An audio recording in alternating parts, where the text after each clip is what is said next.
పచ్చకళ్ళ అద్దాలు పెట్టుకుంటే లోకమంతా పచ్చగా కనబడుతుంది అన్నట్టు కబ్జాల చరిత్ర నీది, కబ్జాలు చేసే ఆలోచన నీది.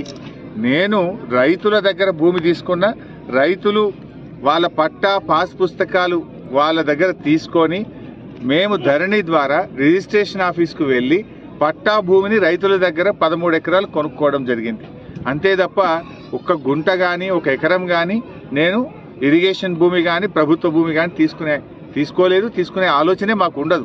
మా చరిత్రలోనే మాకు అవకాశమే ఉండదు. ఈరోజు నేను రైతులు ఏ భూమి అయితే అమ్మారో, రైతులు ఏ మోకా అయితే చూపించారో దాని ప్రకారంగా నేను కబ్జాలో ఉన్న ఒక్క గుంట కూడా నేను ఎక్కువలేను. రా నువ్వేరా, ఐ వెల్కమ్ యూ. నీ సమక్షంలో నేను కూడా ఉంటే ఇద్దరం కలిసి కొల్పిద్దాందా, ఎప్పుడు వస్తావో రా. కానీ నువ్వు ఏదో విధంగా బ్లాక్మెయిల్ చేస్తే ప్రశ్నించడం ఆగుతుంది అనుకుంటున్నావు.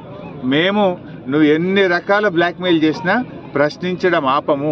ప్రజల పక్షాన, బీఆర్ఎస్ పార్టీ పక్షాన నిన్ను, నీ ప్రభుత్వాన్ని ప్రశ్నిస్తూనే ఉంటాం. రైతులకు ఎక్కడ అన్యాయం జరిగినా, ప్రజలకు ఎక్కడ అన్యాయం జరిగినా 6 గ్యారెంటీలు అమలు జరిగేదాకా రేవంత్ రెడ్డిని, కాంగ్రెస్ ప్రభుత్వాన్ని ప్రశ్నించడమే మా బాధ్యత. ప్రజలు మాకు ఇచ్చిన బాధ్యతనే ప్రతిపక్షంగా మా హక్కులు కాపాడండి, వీళ్ళు ఇచ్చిన హామీలు అమలయ్యేలా చూడండి అనే ప్రజలు ప్రతిపక్షంలో మాకు బాధ్యత ఇచ్చారు. తప్పకుండా కేసీఆర్ గారి నాయకత్వంలో మిమ్మల్ని ప్రశ్నిస్తూనే ఉంటాం.